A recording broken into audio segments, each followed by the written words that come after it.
Good Shabbos, everyone. It's great to have everyone here as we begin Shabbat. And the cantor begins our prayers with Hine Matov.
And I ask everyone now to please rise for the blessing for the Shabbat candles.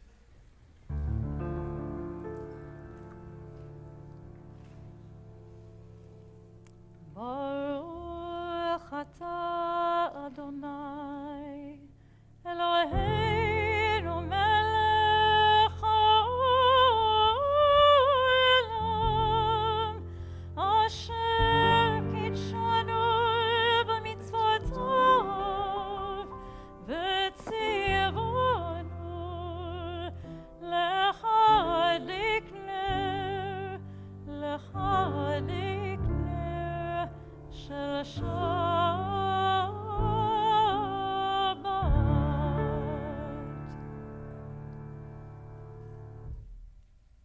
And you may be seated. And I invite you to take out your prayer book, the Siddur Lev Shalem, and we turn to page 5 as we continue with our service as we welcome the angels of peace. Shalom Aleichem.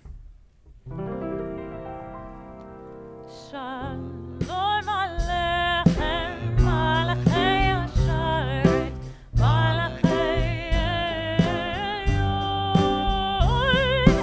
Li Melech, Malachei Amlachim, HaKadosh Baruch Hu,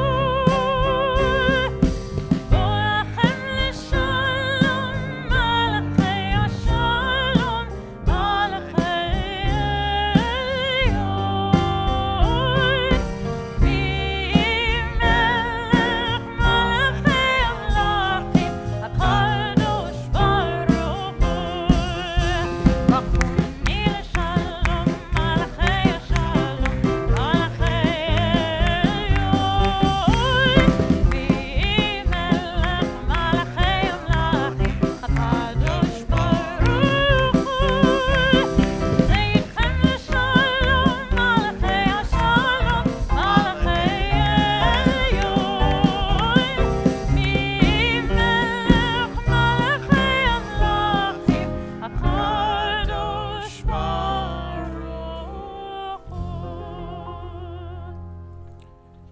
We turn now to the middle of page 14, Yismechu Hashemayim V'tagel Haaretz.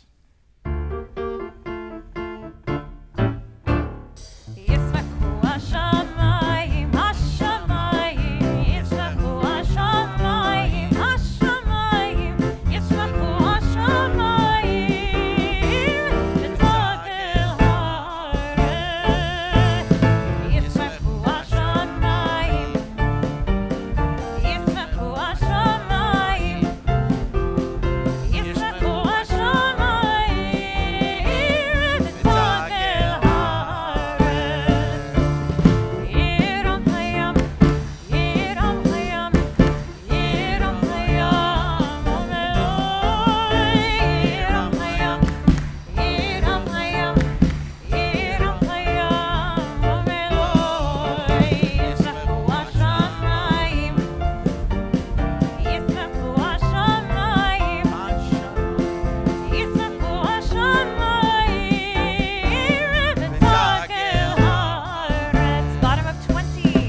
Now we have an opportunity to welcome the Sabbath bride with the words of Lacha Dodi Likrat Kala, Penei Shabbat Nekabala, page 23.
So please take a moment and welcome those around you with a good Shabbos.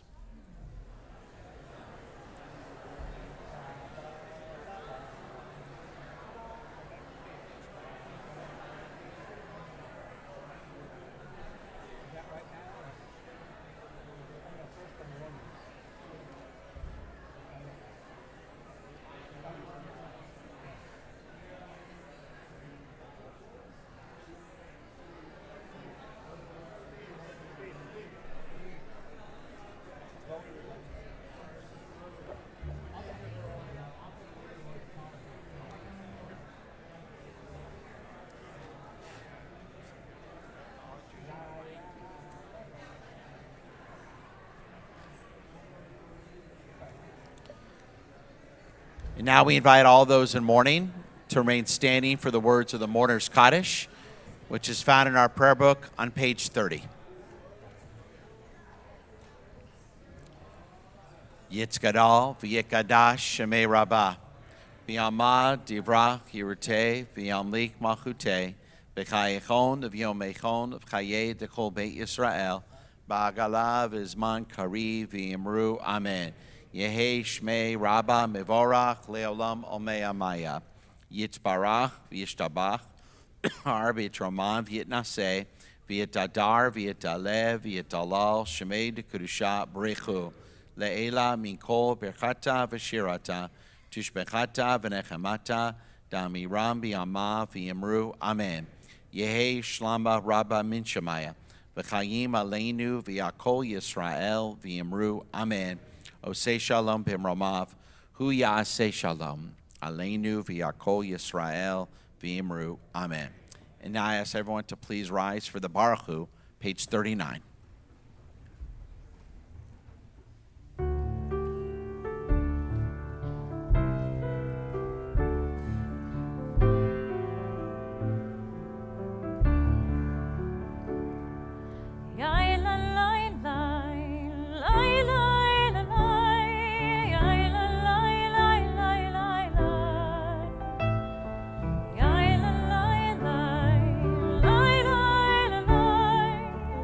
La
You may be seated. We continue with Ahavat Olam, page 40.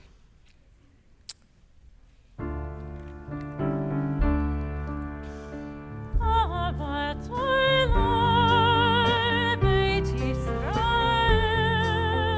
בית ישראל, עמך חפצה, תורה ומצוות, חוקים ומשפטים, חוקים ומשפטים, אותנו לימדת, על כן אדוני אלוהינו, בשוכבנו ובחולנו, נשיח, נשיח, נשיח בחוקך. אהבת עולם, בית ישראל, בית ישראל, עמך חפצה, תורה ומצוות, חוקים ומשפטים, חוקים ומשפטים, אותנו לימדת, ונשמח בדברי תורתך ובמצוותיך לעולם ועד, כי הם חיינו ואורך ימינו, ולבחן ליומם ולילה, באהבתך, באהבתך, אל תסיר ממנו לעולמים, ברוך אתה אדוני,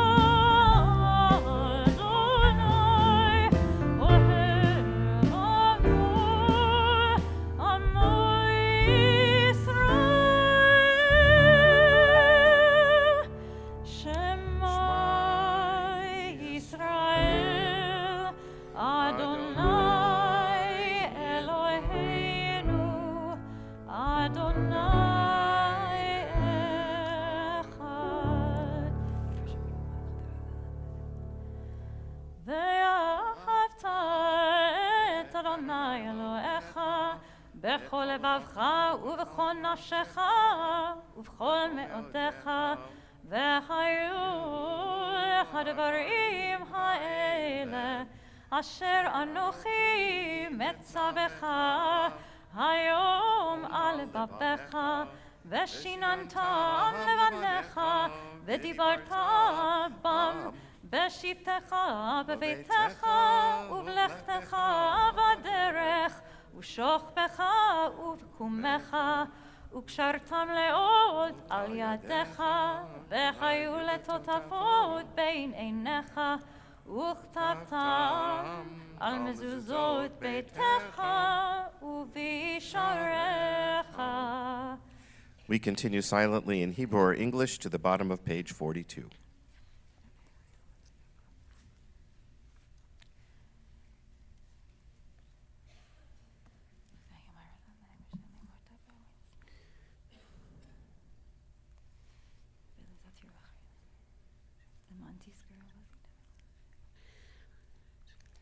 אדוני אלוהיכם אמת.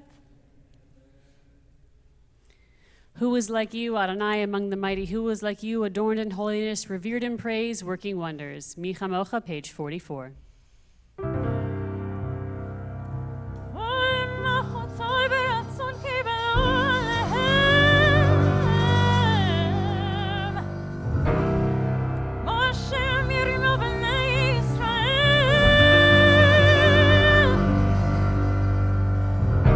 לחנו שירה בשמחה רבה,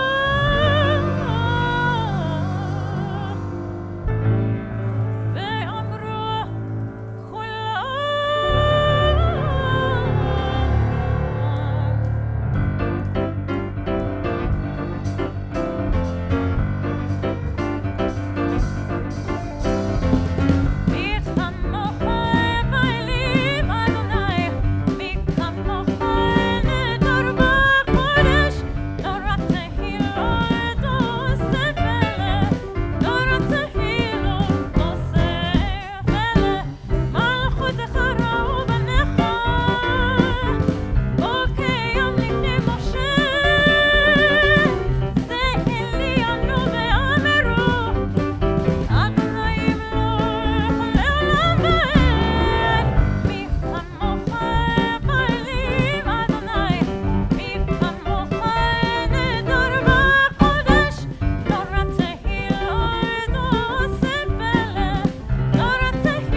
go from the raucous joy of Michamocha, the song we sang, we went through to freedom. We go to a different song, no less passionate, just a little bit more calm, a little more subdued, where we say, allow us, Adonai our God, to sleep peacefully. Awaken us to life, O sovereign. Spread over us your canopy of peace. Restore us with your good counsel and save us for the sake of your name.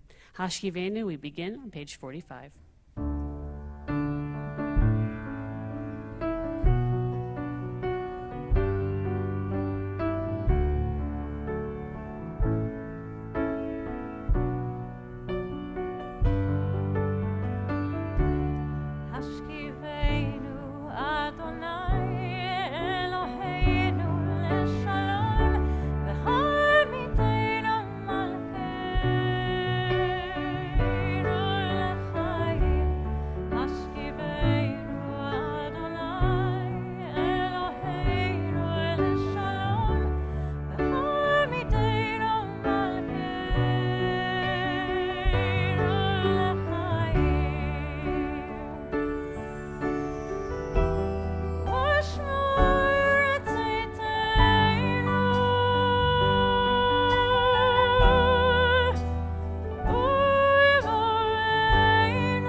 הפורי סוכת שלום עלינו ועל כל עמו ישראל ועל ירושלים.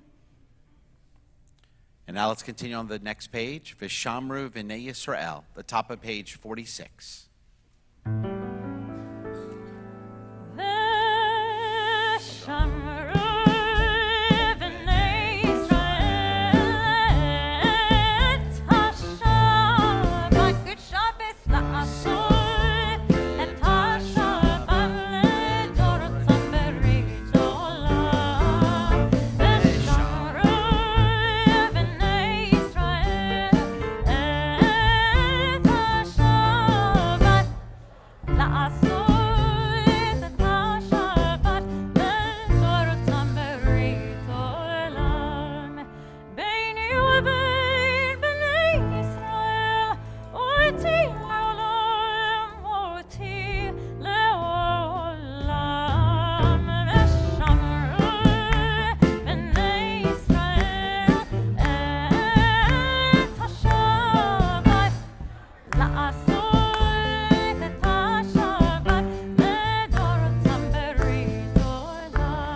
Let's rise.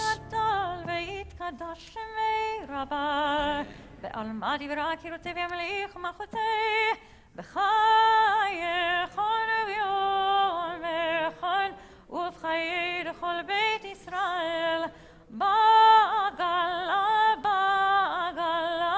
ובזמן קריב, ואמרו אמן, יהי שמי רבה מבורך, לעולם עולמי עולמיה. יתברך וישתבח, יתפאר ויתרומם ויתנשא ויתהדר ויתעלה ויתהלל, שמי לקודשי ברכו לילה מן כל ברכתה ושירתה, ושמחתה ונחמתה, דמירם לעמה ואמרו אמן. We now continue silently, page 47 through page 52.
Let us now pray for peace. Shalom Raf.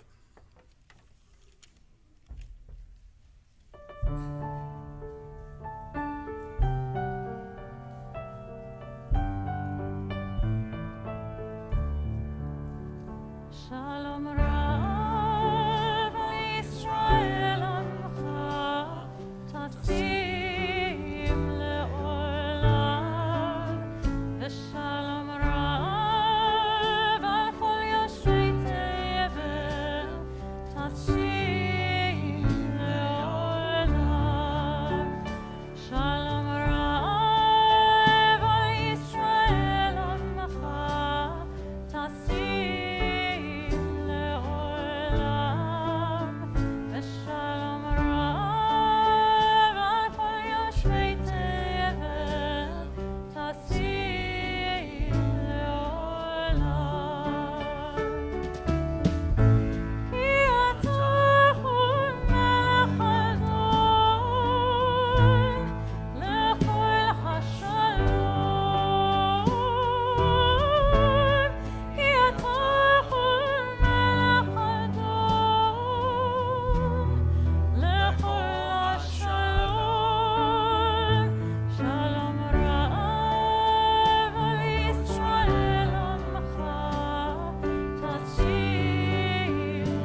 Every Shabbat we have an opportunity to pray for those who are ill, for those who are sick, who are injured in our community, in our families.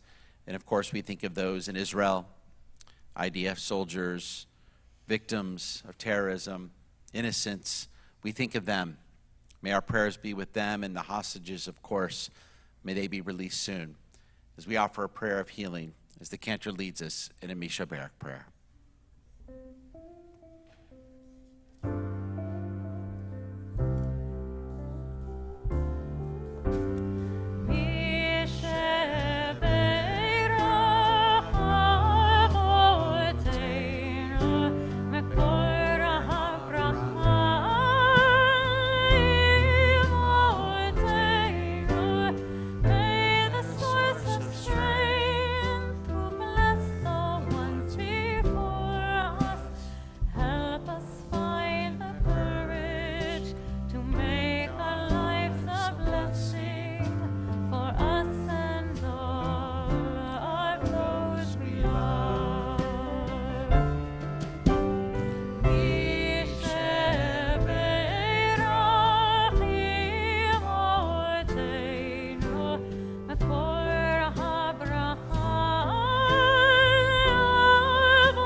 We continue now on page 54. You may be seated.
וחיים עלינו ועל כל ישראל ויאמרו אמן. עושה שלום במרומיו, הוא יעשה שלום עלינו ועל כל ישראל ויאמרו amen.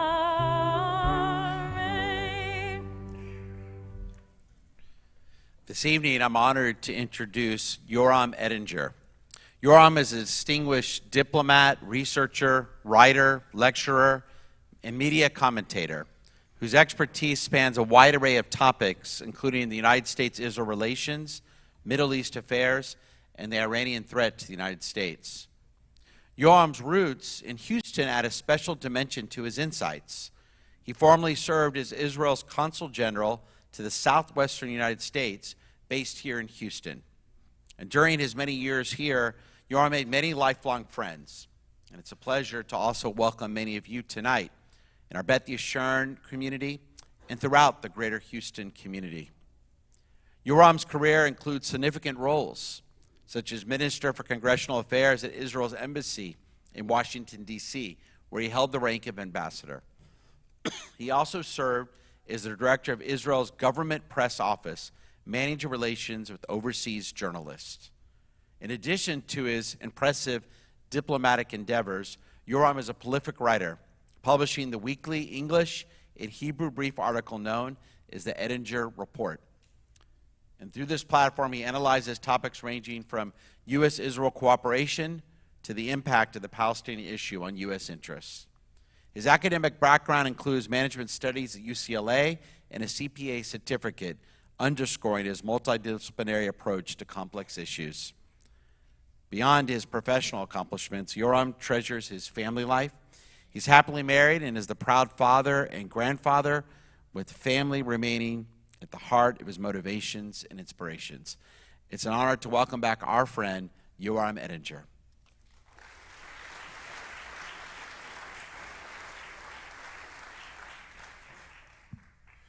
Shabbat Shalom. It's a privilege to be here, and not only because our oldest daughter went to a Jewish day school at Beit Yeshurun when we were here in Houston at the Israeli consulate, but because of the significance of Beit Yeshurun as a precept of Judaism, Jewish history, Jewish religion, and Yeshurun, as you probably know, is the synonym of the name Israel. And Moses, towards the end of his career, when he shares with the people of Israel his legacy, he refers to the children of Yeshurun, meaning the children of Israel. And certainly Yeshurun is very significant because the root is Yashar, which is also both decency as well as straight. And it could be straight shooting or straight talking, as is the custom here in Texas, but also in Israel. And in many respects, Israelis feel at home because of the straight talking culture in both Texas and Israel. And what I would like to do in the next very few minutes is to share with you some of my thoughts about the impact of the current Israel-Hamas, Israel-Hezbollah war on U.S.-Israel relations. And I'll try to do it in the spirit of the Parsha of this week, which is Parsha Truma, and Truma means contribution, but again, according to the Hebrew acrobatics, the spelling of Truma is exactly the same as the spelling of Tumura, namely return. When you contribute, you also get something in return, and this has been the story of U.S.-Israel relations. The U.S. has invested in Israel, which you can call it also contribution, but it's basically investment. But the U.S. has benefited from a very, very high ROI, return on investment, way, way beyond any other investment made by the U.S. And we see it this very days of the war in Gaza. The CIA director, Christopher Wray, just completed a visit to Israel. And the reason he came to Israel has to do with that nature of relations, the investment and the return, the contribution and the return. And the CIA director is there for one specific reason: to benefit from the lessons learned by Israel in this unprecedented urban warfare in general, and underground urban warfare in particular. And to quote the director of the FBI, both during his visit in Israel and back on November 15th in his hearing in the House Homeland Security Committee, he specifically suggested that the onslaught on Israel on October 7th could very well inspire large number of Islamic terror organizations to do the same thing against the United States, against U.S. installations throughout the globe and on the U.S. mainland. And he specifically referred to Iranian-inspired terrorism, to ISIS terrorism, Muslim Brotherhood terrorism, various types of Islamic terrorists whose goal transcends Israel, whose vision transcends Israel and has to do with bringing what they call the great American Satan to submission. Hamas happens to be a branch of the Muslim Brotherhood, which was established back in 1928 with the vision of bringing the Western infidel to submission, and again zeroing in on the United States. Hezbollah in the north happens to be a proxy, along with Hamas, of the Ayatollahs of Iran, and the Ayatollahs of Iran came to power in February of 1979 with the vision, which is 1400-year-old vision, first of all, to topple all apostate regime, and they refer to all Sunni Muslim regime as apostates, and then to take on the infidel West, and again, primarily the great American Satan.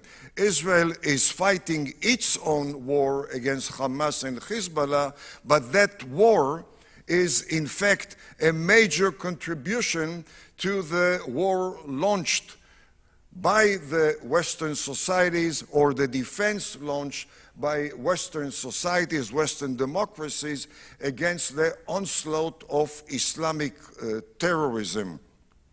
When it comes to this specific war, in addition to the lessons derived by the FBI director, there has been unprecedented involvement by top American military officers, most of them from the American Central Command, which is a different name for the American Middle East Military Command. They are not in Israel in order to help Israel. They are not in Israel in order to advise the Israeli generals how to conduct the war. They are in Israel, just like the FBI director, to benefit from the very unique experience derived by Israel in this unprecedented war. And one of the cardinal lessons has been the high degree of coordination between the Air Force, the Tank Corps, the Special Operations, and the artillery. Coordination which has never achieved before, not by Israel and not by other countries. And the Central Command leadership is in Israel in order to study and try to apply it to American military system as well. The Americans are in Israel as part of the Air Force attempt to study from the Israeli experience. We haven't had any dogfight, obviously, in this war, but the intensity of Israeli Air Force bombing, again, is unprecedented. The number of sorties by every single Israeli combat aircraft is unprecedented, and that requires very high degree of repair and maintenance, and mostly the ability to overhaul engines in the most effective and speedy way. And because of the Israeli challenge, we have achieved certain level which the Americans would like very much to benefit from.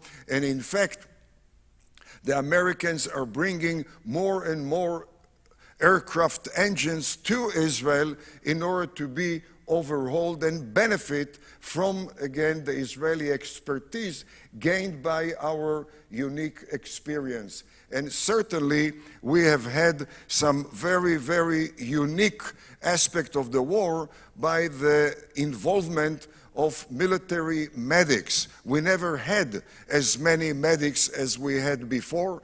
The Israeli medics have never faced the challenge of fighting in the tunnels, which requires, again, the upgrading of the methods of fighting, of the methods of treating our wounded soldiers.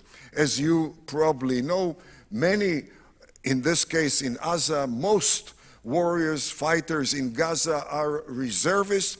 Many of them are from the high-tech industry, some of them in the medical high-tech industry, which means soldiers acquire experience in the military medical profession, and they bring it back to their own startups or other medical high-tech companies. They develop the response, which is right away applied to the battlefield. And once again, we do share it with the Americans. There is much more to it than I just shared with you in those last few minutes, and hopefully I'll have the opportunity during dinner time to expand on those bilateral relation, two-way street type of relations. But certainly this war does not only shed light on the commonality of interest, as is customary among best friends and best allies. There are also disagreements, and this has been part of the U.S.-Israel saga going back to 1948, with pressure exerted on Israel by presidents, with pressure exerted on Israel by the State Department, and this war is not different. And certainly we have a major disagreement with regard to the proposed Palestinian state, and just in a very concise manner, and as I said before, in the tradition of Yeshurun, talking straight, speaking straight, there is a difference here. The difference is that the State Department can afford to dwell on alternative reality when proposing a Palestinian state as a solution, alternative reality, because the reality does not lend credence to such a proposal if one examines the reality of Palestinian track record, not vis-a-vis Israel, but vis-a-vis fellow Arabs. And that has led, by the way, the Arab countries to shower Palestinians with a very embracing talk. But the Arab walk towards the Palestinian has been anywhere between indifferent and very negative. And the question is, how come such a major discrepancy between the attitude of the State Department towards the idea of a Palestinian state, which has been embraced by the State Department for decades now, and then the Arab countries, which do not flex any military muscle on behalf of the Palestinians, hardly financial muscle, and they allow themselves to stick only to talk. And the reason for that, again, has to do with Middle East reality, not with alternative reality. And the Middle East reality of the Palestinian track record in the intra-Arab sphere has been very clear to every single Arab leader in the Middle East. In the 1950s, the Palestinian leadership was hosted by Egypt, but within few years, they collaborated with the Muslim Brotherhood, terrorizing their host regime, which forced the Palestinian leadership to run away from Egypt to Syria. And Syria allowed them to terrorize Israel, but within few years, they joined forces with the Muslim Brotherhood of Syria, terrorizing their host country, and they had to run away to Jordan. And in Jordan, they were allowed to terrorize Israel until September 1970, when they attempted to topple their host regime, which triggered a civil war known as Black September, and they had to run away to Lebanon. They plundered Lebanon for the first 5 years, and then tried to take over the control of Beirut which triggered series of civil wars in Lebanon until PLO leadership was expelled from Lebanon in 1982, and then came the great betrayal, treachery by the Palestinians of Arab host when Saddam Hussein invaded Kuwait in August of 1990. At that time, Kuwait was the most generous Arab host of Palestinians, allowing 400,000 Palestinians who were, all of them were allies, relatives, associates of Arafat and Mahmoud Abbas, but it was that Palestinian group in Kuwait which collaborated with Saddam Hussein's invasion and plunder of Kuwait, and therefore, upon resuming power in Kuwait, Sheikh Sabah, the leader of Kuwait, expelled almost all 400,000 Palestinians. Arab leaders are not impressed by Palestinian diplomatic statements, by Palestinian interviews with NBC and CNN and Fox and other media outlets. They are interested in the Palestinian walk, not in the Palestinian talk. And therefore, they do not want a Palestinian state. They're not going to say it, but their action reflect that attitude. And just one recent example, the Saudis hosted an Arab summit in Saudi Arabia on November 11 at the height of the war. During that summit, the Palestinians, along with Iran and Algeria, offered a resolution to desist immediately from any diplomatic, touristic, economic, and defense relations with Israel. That resolution was defeated by Saudi Arabia, United Arab Emirates, Bahrain, Morocco, Egypt, and Jordan. And the question is, why would they do that? It was an opportunity to advance the cause of a Palestinian state, but that's the last thing they want to see in the Middle East, because should there be a Palestinian state, they know it would take very short time before it would cause upheaval in neighboring Jordan, where there is 70% Palestinian and a history of conflicts between Palestinians and the Hashemite ruling family that would transform Jordan into a chaotic state with multitude of terror organizations fighting one against the other, with ripple effects southward into the Arabian Peninsula, haunting every single pro-American oil-producing Arab regime. And the Saudis and the Emiratis and Bahrainis do not wish to bring upon themselves such a reality, and therefore they are praying for an Israeli successful campaign against Hamas, namely obliterating Hamas. They don't want to see a Palestinian state. They want to see deterrence against Palestinian terrorism as well as any other form of Islamic terrorism. As I said before, much more about the U.S.-Israel mutually beneficial two-way street I hope to share with you later on during dinner time.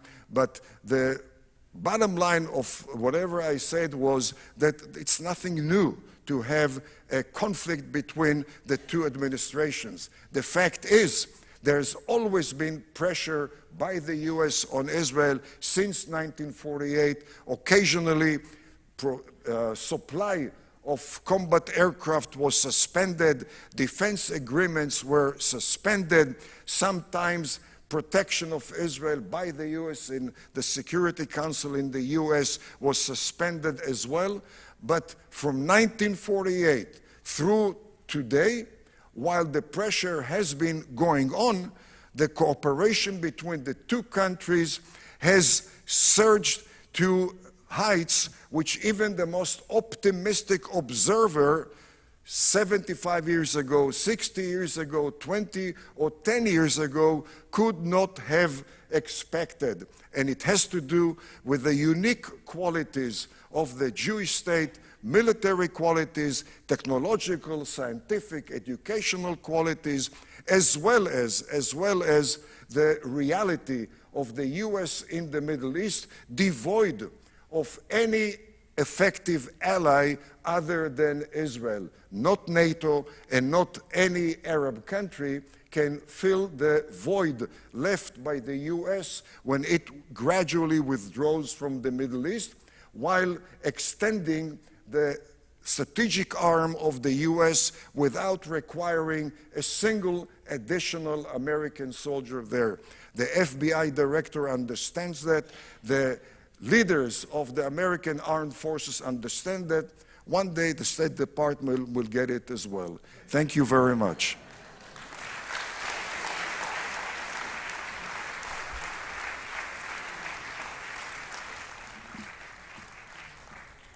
Well, for those of you who've never heard Yoram, you now get an idea of how brilliant he is and how much information he has and how much passion he has for our Jewish homeland. And what an honor it is to have you with us this evening and to see so many of you here. Yoram will be speaking again for our Shabbat dinner tonight for those who have reservations. And then tomorrow, we're all invited to join for a Shabbat lunch beginning at 11:30 a.m., where we join with our friends in the J.B. Greenfield Chapel and the Museum Minyan and listen to Yoram again over Shabbat lunch, as we'll be speaking about the myth of the Arab demographic time bomb. So an opportunity to hear him again and to ask questions and to learn from someone who has such an impressive record and such strong ties with the state of Texas. So we know, please know, Yoram, when you go back to Israel, that those of us here in Houston will continue to cherish our friendship with you and continue to stand in pride for the state of Israel. And as we do on most Friday nights now, let us rise for Hatikvah.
Now please remain standing as we return to our prayer books for the Aleinu, found on page 56.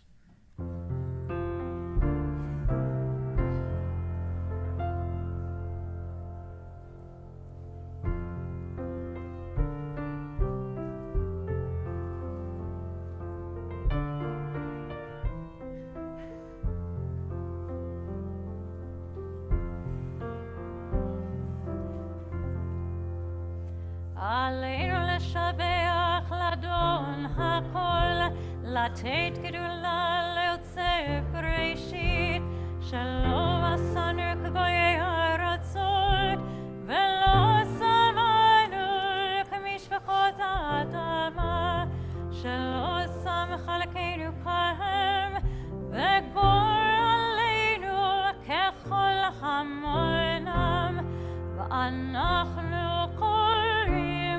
ומשתחווים ומודים לפני מלך מלכי המלכים הקדוש ברוך הוא שהוא נוטה שמיים ועושה הארץ כמו שביקורו בשמיים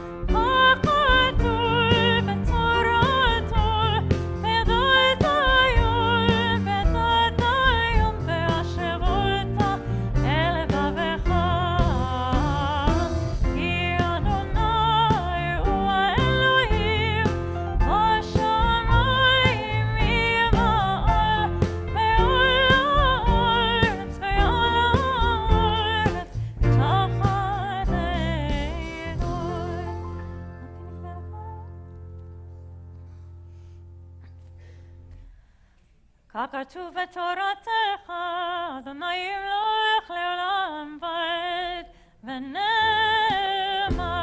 והיה אדוני למלך על כל הארץ, ביום ההוא, ביום ההוא יהיה אדוני אחד, ושמו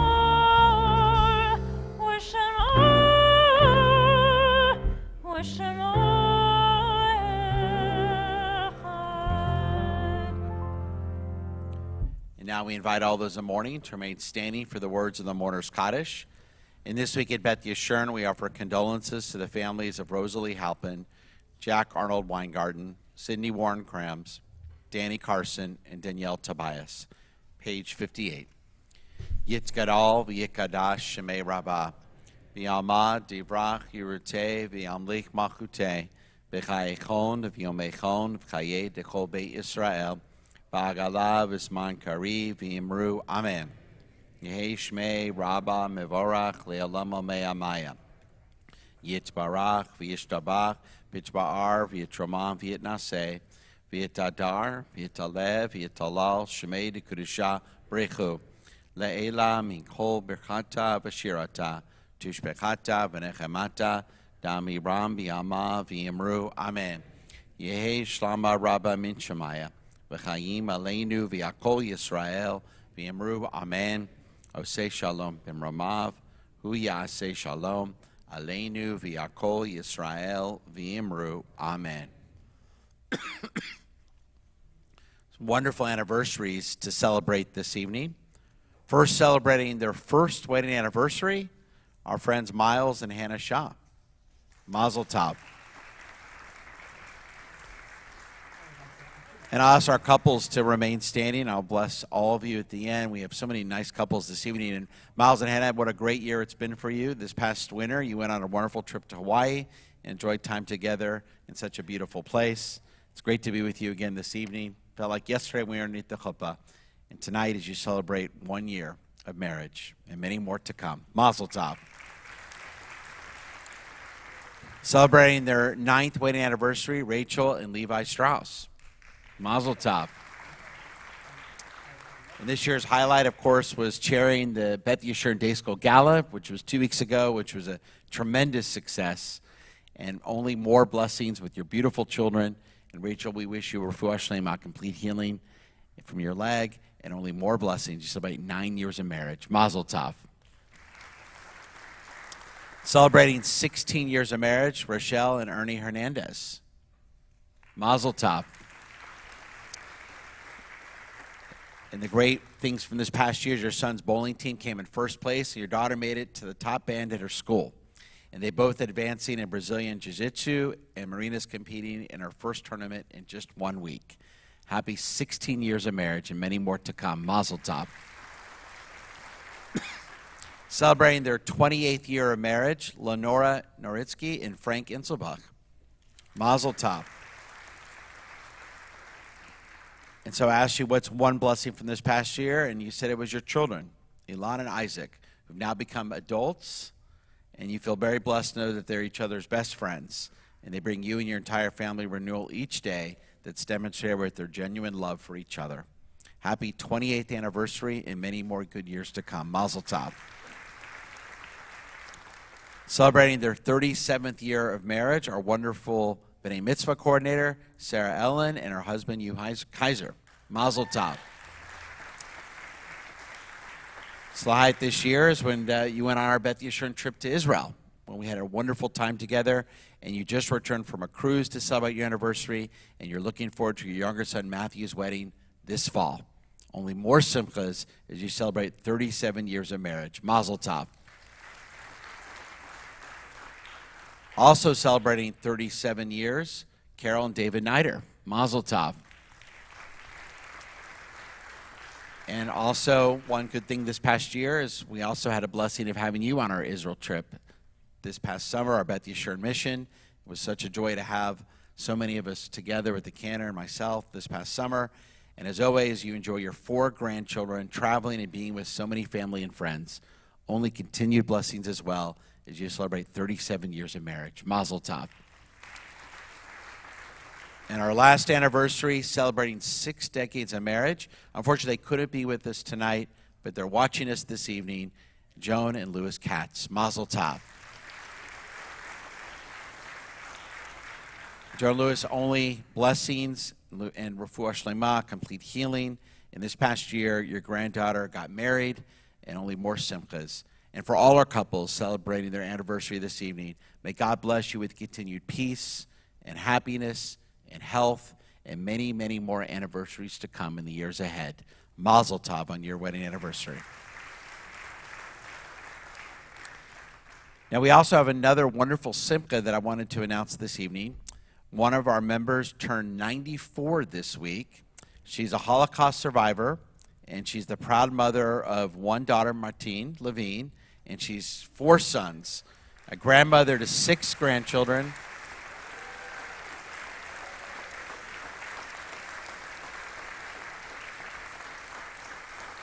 And Paulette, I remember Paulette Flatowitz.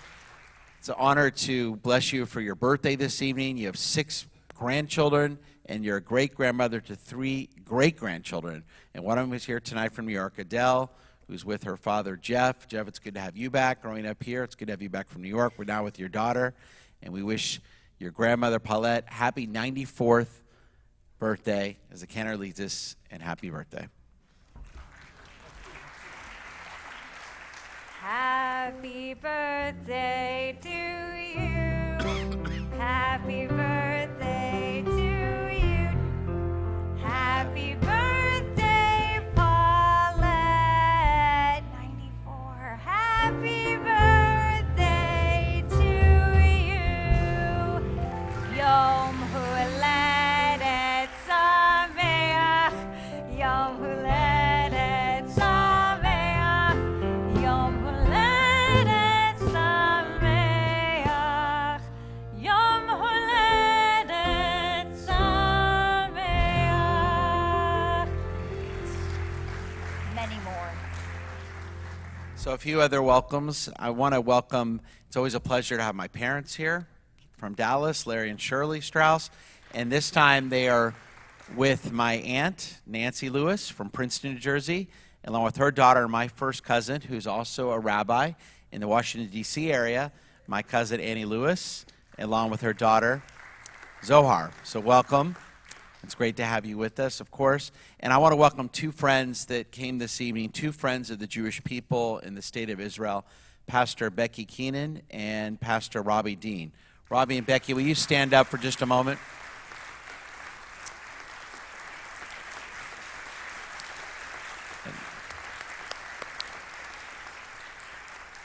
It's great to have the 2 of you here, along with some members of your church. Becky, I know you're here with your sister Judith. And Robbie, you're here with members of the West Houston Bible Church, and both of you, so welcome to your members as well. It's great to have you with us.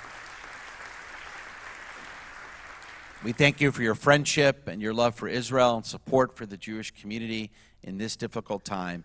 It's good to have good friends who love us for the right reasons, love the state of Israel, and will continue to be with us for many years to come. So thank you. Thank you, and it's an honor to have you here.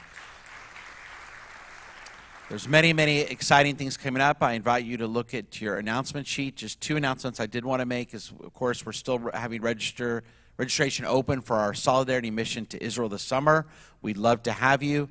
We have our 100 Jewish men this Wednesday night with Dr. Doug Dow, a board-certified urologist, to speak about different men's issues. And finally, and most importantly, next Friday night begins rodeo season, as we know here in Houston. So I want you to be prepared and to come and to bring your friends and family for a unique blend of country and spirituality next Friday for Go Texan Day here in Houston. And join us for our first Star Shabbat, where our wonderful Kenner Goldman and her band will fuse country tunes with Shabbat prayers. From Neon Moon to deep in the heart of Texas, it's going to be a lively, joyous celebration. All ages are welcome. You can wear your boots and your cowboy hats and stick around afterwards for a Texas Sign Odig. And a big thank you to our sponsors for making this event possible. And I know Hard Kenner Goldman, you've been working on this. This is something you don't want to miss. We'll be in the Barak Sanctuary next Friday night. So we look forward to that. So finally, I want to welcome all of our children. We have some children here this evening to come up to the Bima. Our children, our B'nai Mitzvah students, come up to the Bima and help the cantor lead us in Kiddush. And we say first to our sons, Yesimcha Elohim ke'Ephraim v'ke Menashe. May God bless our sons like Ephraim and Menashe, and all the good sons of our tradition. And for our daughters, we say Yesimech Elohim keSarah, Rivka, Rachel, v'Leah. May God bless our daughters like Sarah, Becca, Rachel, and Leah, and all the beautiful daughters of our tradition. And may God bless our children always with peace. And let us say Amen. And now please rise for the Kiddush and Hamotzi. 3. Baruch atah Adonai Eloheinu melech haolam, borei peri hagafen.